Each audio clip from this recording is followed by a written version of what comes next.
Welcome, everyone. My name is Jeffrey St. Laurent, and as you can see, I have a very important guest today as well, which I'm going to introduce in just a second. Before then, I want to let you know I do record all of my Tuesday live shows. I put them on my university at sellingcoaching.com. I help coaches transition to a full-time business. One of them is right here. We're going to talk about her journey so far today. So I have a lot of great resources, like I said, on my website. Check out my university, but you can also start right on the homepage at sellingcoaching.com. If you enter your name and email, that's not only going to put you in my email community, which you get some great an email from me on a weekly basis, giving you some great information, but it'll also get you a great resource. It's launching your full-time coaching business, the first 3 vital steps. That's an audio resource that you'll get access to as well. So with that being said, I want to jump right in so we have plenty of time for Tina. I'd love to welcome my great client, Tina Matejka, to the live show. Welcome, Tina. Hi, Jeff. Hi, everyone. Nice to be here. Yeah, it's great having you. So Tina just went through my 5-month GoProELITE group mentor coaching program with a bunch of other people. And so she's so far into her journey. And I wanted to have her on this show because of all the things that we do in the group program, et cetera. As one of the things is we market ourselves. And she has impressed me with a lot of things that she's done, and I want to get to sharing some of that. But first, before we get to sharing some of the things that she's done, I want to kind of take us back to like where we started, when you joined the program. If you can remember, it's not that long ago, but sometimes it feels that way, right? Yeah. And just so people get a feel for kind of like, where were you in your business? What were you doing where you decided like, I need some help and then you end up working with me in the group, just so people get a feel for kind of where you're at. Aside from day one after I graduated from IPEC? Yeah, pretty much. Yeah. Well, actually, I had been watching your quick start lives, and I had heard you talk about the 14-day challenge, and I heard about that for months, and it was like, can I do this? Can I put myself out there? And I listened every month. I'm like, no, this isn't the month. And then I think it was January. I'm like, okay, you have been messing around so much, done a lot of the kind of the back office stuff. It's like, if I'm going to do this, I'm going to see how Jeff is in his 14-day and see how I go. And actually, it wasn't you, it was me, because I had one paid client at the time. And I was really about ready to do something right before COVID, because my preferred method of marketing is in person. And then COVID hit. And it was like, okay, well, I just can't wait forever. So I decided to sign up for your 14-day challenge. And I was definitely nervous, but I have to say it really was such a great time investment, and you certainly can't beat the price for $50 or whatever it was. And I had put myself out there in that, which I was completely shocked I did. And I wanted to keep the momentum, and that's why I decided to join the group. And I still haven't had a paid client yet, but I know I am so much further to getting a paid client than I was before I started the group. Yeah. And I think that's the thing too, is a lot of people think like, oh, when am I going to get paid? And how often is it going to happen? And I'm like, well, I got people that I work with and they get paid right out of the gates. And then people that I work with 5, 6, 8, 10 months, right? And they haven't gotten a client yet. Right. But a lot of it is what I'm hearing from you is it's the confidence within the space of where you're at now, and the structures that you didn't have before that you have now, where it's more a matter of time. Is that fair statement? Oh, absolutely. Like I said, my method of marketing, I always wanted to do in person. And so the thought of doing a Facebook Live I knew I would technically live through it. I didn't know that I could mentally. I was so afraid of embarrassing myself. But it really is true. And kind of the whole basis for coaching is having that accountability, and especially being in a group where everyone is going and doing the same things, but in their own ways. Mhm. And I, who knows, but I'm not sure I would have even tried a Facebook Live had I not joined the group. And I am just so grateful that I did, because it did build a lot of confidence.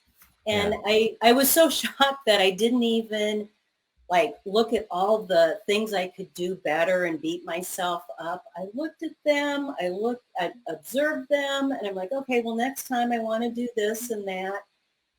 I just can't tell you what a great experience it was from someone who never wanted to spell Facebook Live, let alone do one. Yeah.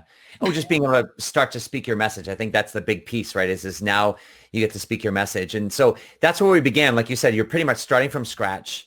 And then we really start to take a look at not only what your message is, but then start you with some basic structures to begin to get your message out there. Talk about what that was like for you, because you said like with the fears you had around just like doing a live broadcast, number one, but just really understanding your message and then not even necessarily fully, oh, I 100% understand it right from the get-go, but your willingness to kind of walk forward with a good understanding, but still not feeling 100% comfortable with it.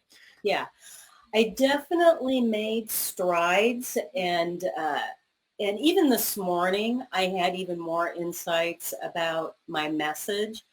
And so it really is, I think you've said this, the only way to really know is kind of start somewhere and keep evolving, you know, and that has helped so much. And I really do feel like I know what got me to this place and what my message is. Yeah, definitely. So let's get to the part, and this is, to me, this is the big story with you in terms of, I would call it courage, though we don't necessarily have to have courage to do this, but I do think there's a level of courage, because hopefully at some point our marketing becomes fun and Mhm. just a part of what we do. And we got to a point with you is like, all right, you wanted to get out, and you, instead of doing stuff online, and this is important, right, through social media marketing, things like that, you're like, I don't want to do that. Right. And there's a lot of people, and that's why I want people to listen to this, is because there's not a lot of people that want to do that. They want to Right. do face to face. Tell them the brief story of, the time that, you know what I'm talking about. Yes. Yes. I don't want to spill any of the secrets, right? But just share what you did, just in a broader sense, because I want people to hear that, and then we'll talk more about that. Okay. So being in a human resources manager for 25 years, I always felt like I connected best in person.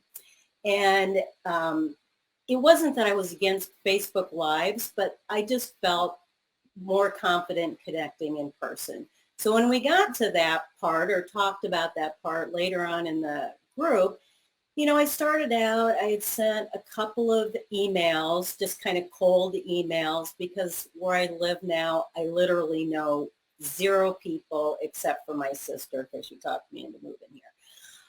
So I'd sent a couple of emails introducing myself, asking for a chance to have a conversation about my doing a presentation for these two companies. And while I was waiting for a hopeful return, I decided I'm going to take the plunge. I'm going to go someplace in person and go for the ask. So I researched a little bit. I found a place, an optical shop, and kind of had in mind what I wanted to say. And I went there, put my dress on, even though it was really hot out, put my dress on, went in, and quite honestly, I was shocked. I mean, I wasn't calm, but it felt more authentic than being on Facebook Live.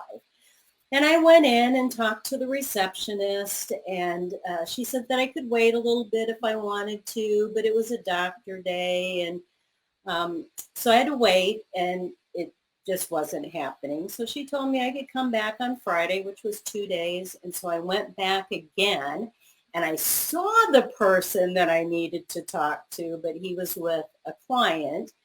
And so I waited for a while and looked at racks of glasses more than you could possibly be interested in racks of glasses, eyeglasses.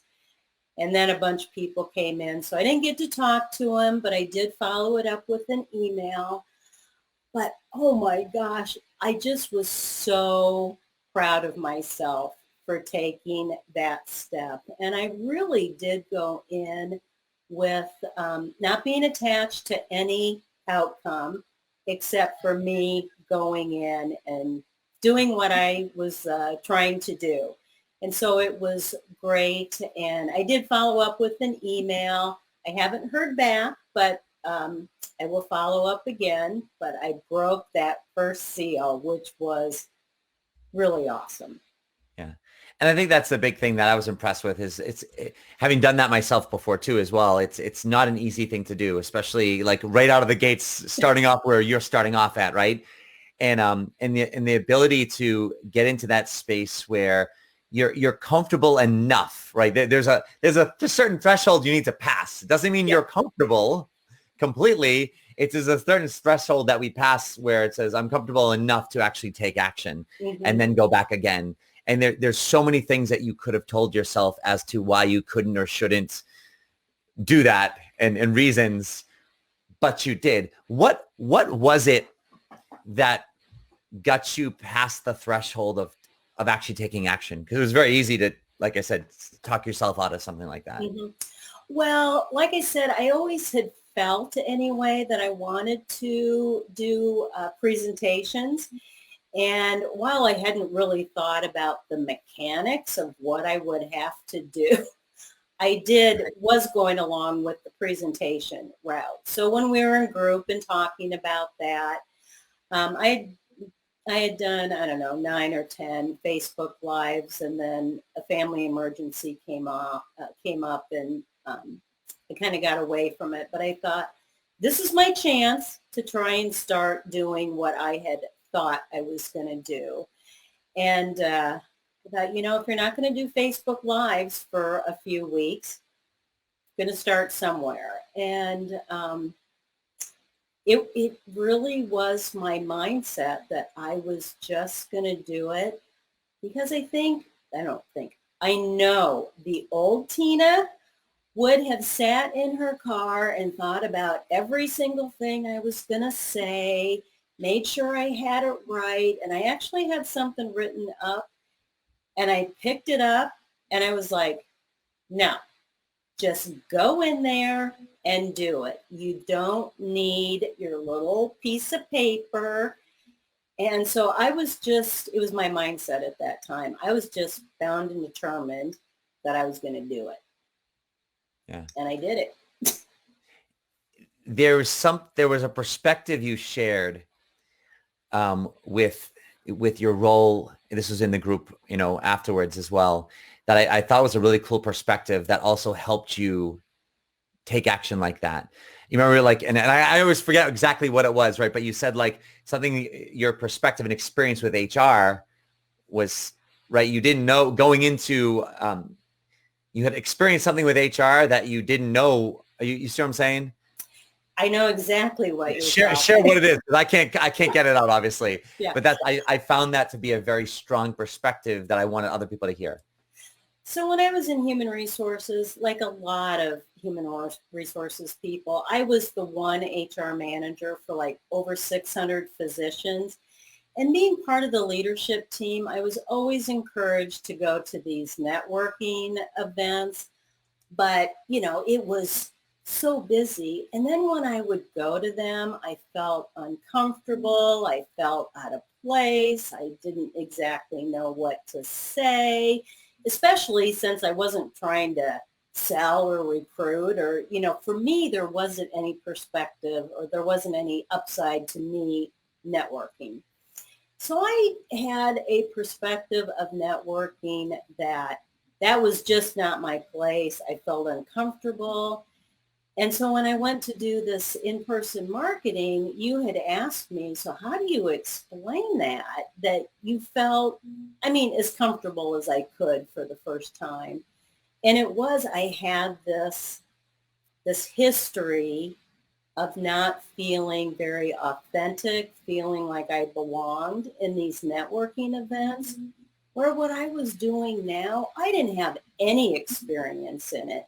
So I had kind of this blank canvas to just try and start making it a good experience, even if I didn't get the answer, my desired answer, like, oh yeah, come in and do a presentation for us. Does Right. that make sense? It does make sense. And I think that what I'm most impressed with too is because so many people when they start marketing, it's almost too easy. It's not easy to send an email, number one, Right. asking for something or writing something. So I'm not claiming that to be easy, but it's also comparatively easy to send an email and hide behind the email because most of the time, a much higher percentage of the people aren't going to get back to you via email than if I were to make a call, right? See, there's the email and then there's the call and then there's the showing up. Right. And I would say in order of difficulty, and because when you're in live situations like a phone call or walking into some place and having a conversation, there's the in the moment space you've got to be in. So someone asks like, well, what if there's too many variables? Where an email, it's like, if they get back to you at all, you at least have time to read through it and potentially ask me like, hey, Jeff, here's what they said. What the hell do I say? Whereas there, it's just, you're very vulnerable. And you went from a like, yeah, you know what? I do have this option of sending an email or a message or whatever, but I'm going to go all out and go after it. And that takes, it takes guts, but it takes it showed me your level of commitment and desire to doing what you want to do right now. And I admire that. Thank you. And I want people to really experience that because you've blossomed a lot over the last 5 months. And also like sometimes people like even when I asked you to be on the show, like some people ask, well, why do you want me to be on the show? Like what is the purpose of the show? And it's some people having the show, they're doing great. They're earning a bunch of clients. They're doing like that. Some people I show they're just starting off and they're doing great things like this. And I want to show they're all very important steps along the journey to not only creating income in our business, but helping people and fulfilling our own purpose and passion. Right. Well, I also want to say, if I can just real quickly, that,